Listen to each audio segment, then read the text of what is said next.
প্ৰায় 4:30 বজালৈকে বিধানসভাৰ কামতে ব্যস্ত আছিলোঁ আৰু আমি এটা আমাৰ সহকৰ্মীসকলৰ লগত যেহেতু এই ৰমজান মাহৰ প্ৰায় শেষেই হ'ব হৈছে আজি আমাৰ বিধায়কসকল প্ৰাক্তন বিধায়ক প্ৰাক্তন সাংসদ আৰু আমাৰ দলীয় সহকৰ্মীসকলৰ লগত ইয়াতে এটা আয়োজন কৰিছিলোঁ এতিয়া আৰু সমাপ্ত হৈছে কেছ দিব বুলি কৈছে নুমল মমিনে এটা কিছু সময় পিছতে তেওঁ দিছপুৰ থানাত উপস্থিত হ'বগে আৰু এতিয়ালৈকে হৈছেই চাগে উপস্থিত মই এটা আপোনালোকে চাব নিউজ লাইভত এটা ভিডিঅ' দিছে ভিডিঅ'টোত দেখা গৈছে যে হুদা ডাঙৰীয়া পিছুৱাই আহিছে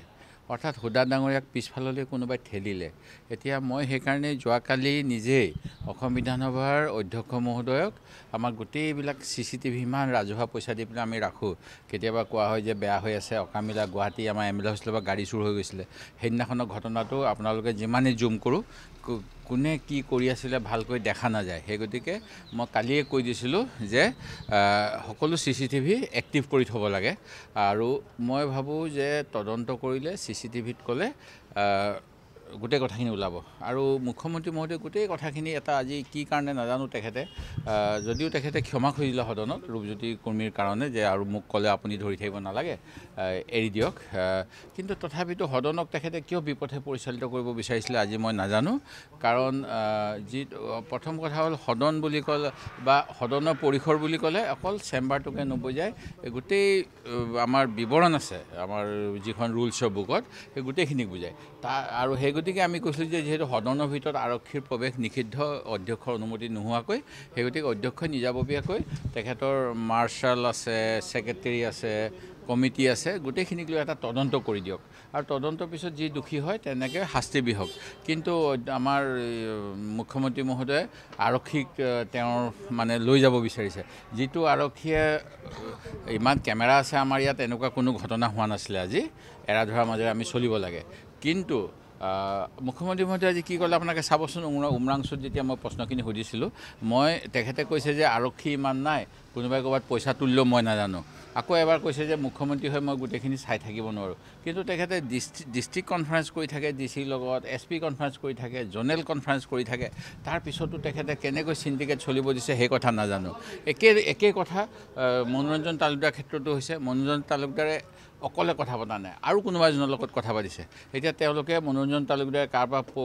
পইচা ল'ব লৈছিলে বুলি মনোৰঞ্জন তালুকদাৰক ধৰি আছে কিন্তু চিণ্ডিকেটটো কোনে চলাই আছে মনোৰঞ্জন তালুকদাৰে কাৰ পৰা পইচা বিচাৰিছিল সেইটোৰ ওপৰত মুখ্যমন্ত্ৰী আজি একো কথা নক'লে যিজন মহন্ত বোলা এজনৰ কথা কৈ আছে মই এইবিলাক কি চলি আছে নাজানো আৰু গোটেই আজি মুখ্যমন্ত্ৰী মহোদয়ে আমাৰ কালি এটা প্ৰদেশ কংগ্ৰেছত প্ৰেছ কনফাৰেন্স হৈছিলে আমাৰ কাছাৰত এখন বাগান আছে বাগানখনৰ নাম হ'ল আপোনাৰ লংগাই বাগানখন উপায়ুক্তৰ লগত মিলি পেলাই তেওঁলোকে গোটেই মানে তেওঁলোকে যিবিলাক জেগা কাম কৰি আছে সেই মাটিবিলাক এলট কৰি দিব তেওঁলোকক 100 দিনৰ কাম দিব এনৰেগা আণ্ডাৰত আৰু এনেকৈ কৰি পেলাই যে চৰকাৰৰ মানে অষ্ট্ৰিৰিটি মেজাৰ বুলি কৈছে অৰ্থাৎ চৰকাৰৰ পইচা নাই ইপিনে চৰকাৰে উৎসৱ পাতি থাকে কিবা পাতি থাকে আপোনাৰ মই কি নাপাতে চৰকাৰে এইবিলাক বোলে মানে কোনোবাই যদি থিয় হৈ থাকোঁ বুলি কয় কিজানি অসমৰ 3,40,00,000 মানুহে একেলগে থিয় হৈ থাকিব এনেকুৱা এটা ৰেকৰ্ড কৰিব কিজানি এই মুখ্যমন্ত্ৰীয়ে মই যি দেখিছোঁ বিহুৰ কৰিব পালনামৰ কৰিব দিহানামৰ কৰিব আৰু কি কৰিছে কিন্তু তেওঁলোকে এইখন কাগজত লিখিছে যে চৰকাৰৰ পইচা নাই সেইকাৰণে তেওঁলোকে বাগান বন্ধ কৰি দিব লৈছে এনেকুৱা এটা ষড়যন্ত্ৰ চাহ শ্ৰমিকসকলৰ আজি কিবা কিবি কথা বিধানসভাত কৈ আছে মই উল্লেখ নকৰোঁ কিন্তু শ্ৰমিক ৰাইজৰ পেটত লাথ মৰাৰ কথা চিন্তা কৰিছে এইখন চৰকাৰৰ আশীৰ্বাদ পুষ্ট ভাৰতীয় চাহ মজদুৰ সংঘ নামৰ এটা মানে সংগঠনে আৰু যিটো সংগঠন হ'ল বিজেপিৰ বহতীয়া সংগঠন আৰু তেওঁলোকে এনেকুৱা কামবিলাক কৰি থাকে যিটো প্ৰকৃত কাম নকৰে সেই গতিকে নুমল মমিন ডাঙৰীয়া মই আচৰিত হৈছোঁ নুমল মমিন ডাঙৰীয়া আজি মোৰ অকণমান মই যিহেতু এখন বেলেগ দুৱাৰ দি আহিব লাগে মোৰ দুৱাৰখন অকণমান দূৰ হয় মোক আজি চুচৰাই পেলাই অধ্যক্ষৰ দুৱাৰৰ ওচৰৰ পৰা আমাৰ লবিৰ ওচৰলৈকে মোক চুচৰাই আনিছে 4জনে দাঙি আনিছে মই তাৰপিছত থিয় হৈছোঁ পানী এঢোক খাইছোঁ আমাৰ লবিত গৈ তাৰপিছত মই সোমাইছোঁ বাই ডেট টাইম মই দেখিছোঁ স্পীকাৰ মহোদয়ে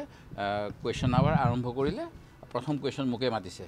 আৰু মোৰ কাষৰ চিটটোত যিহেতু নুমল মমিন ডাঙৰীয়া বহি থাকে তেখেতে অতি সুস্থভাৱে কোনো শৰীৰত দুখ পালোঁ কেটকুট নকৰাকৈ ধুনীয়াকৈ বহি আছে অলপ দেৰি পিছত মই কুৱেশ্যনটোৰ অলপমান উত্তৰ দিলোঁ তাৰপিছত ছেকেণ্ড কুৱেশ্যন আহিলে সেইখিনি সময়তে দেখা পালোঁ মমিন ডাঙৰীয়াই মোবাইলত কিবা মেছেজ চাই আছে মেছেজ চাই পেলাই তেখেতে ঘপকৈ উঠি গুচি গ'ল কি কাৰণে গ'ল নাজানো কিজানি ঘৰুৱা ইমাৰ্জেঞ্চি আহিলে মই ভাবিছোঁ এনেকুৱা হ'ব পাৰে গোটেই কথাখিনি আমি নৰ্মেলি লৈছোঁ তেওঁ গ'ল কিবা কাৰণে গ'ল স্পীকাৰে সদন চলাই আছে তাৰ অলপ দেৰি পিছত দেখিলোঁ শাসক পক্ষৰ এজন বিধায়কে মানে সদনত ফুচফুচাইছে কৈছে যে নুমল মমিন ডাঙৰীয়াক এটেক কোনোবাই আক্ৰমণ কৰিলে তাৰপৰা ইকান সিকানকৈ গৈ মুখ্যমন্ত্ৰীৰ মুখেদি ওলালে যে নুৰুল হুদাই বোলে নুমল মমিন ডাঙৰীয়াক আক্ৰমণ কৰিছে FIR দিব লাগে এই গোটেই কথাখিনি কেনেকৈ ধৰণে হৈ গ'ল কাৰণ মই মোৰ ভিডিঅ'টো চাইছোঁ মোক যেতিয়া চুচৰাই আনিলে নুমল হুদা মোৰ পিছে পিছে আহি আছে মই আচৰিত হৈছোঁ গতিকে গোটেই ক্লিপখিনি চাব লাগিব আৰক্ষীয়ে কি তদন্ত কৰিব মই নাজানো আৰক্ষীয়েতো কি তদন্ত কৰে GP সিঙৰ দিনত দেখি গৈছোঁ ক'বলৈ লাজ লাগে যে মই আজি বিধানসভাত কৈছোঁ যে ডাইৰেক্টৰেট অফ জিঅ'লজি মাইনিঙে অসমত illegal syndicate transportation red hole mining হৈ থাকে বুলি অসম চৰকাৰক 3বাৰকৈ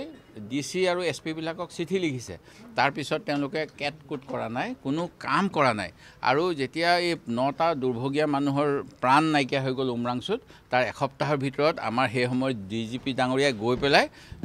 তিনিচুকীয়াত ক'লেগৈ যে মই 220টা ৰেড হোল মাইনিং আজি বন্ধ কৰি দিলোঁ ইয়াৰ পৰা এইটোৱে প্ৰমাণ হ'ল যে আৰক্ষীয়ে ইচ্ছা কৰিলে বহুত কাম কৰিব পাৰে ভাল কামো কৰিব পাৰে বেয়া কামো কৰিব পাৰে তেওঁলোকে এই 9টা মানুহ মৰা আগলৈকে বেয়া কামখিনি কৰি আছিলে কমিশ্যন খাই আছিলে তেওঁলোকে আৰু 9টা মানুহ মৰাৰ পিছত যেতিয়া বিধানসভাত হুলস্থুল হ'ল বিধানসভাৰ মাজতে হ'ল জানুৱাৰী মাহত হ'ল তেতিয়া তেওঁলোকে ৰেড হোল মাইন 220টা বুলি একেদিনাই বন্ধ কৰি দিলে তিনিচুকীয়া জিলাত আৰু মুখ্যমন্ত্ৰীয়েতো প্ৰথম কৈ আছিলে ৰেড হোল মাইন নাই কিন্তু পিছত তেওঁ ক'লে যে এইবিলাক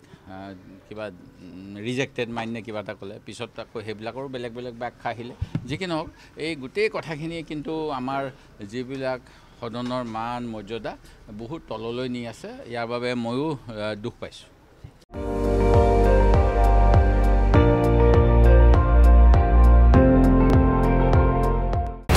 আপুনি চাই আছে ND24 সৰ্বশ্ৰেষ্ঠ নহয় সৰ্বোত্তমৰ দৌৰ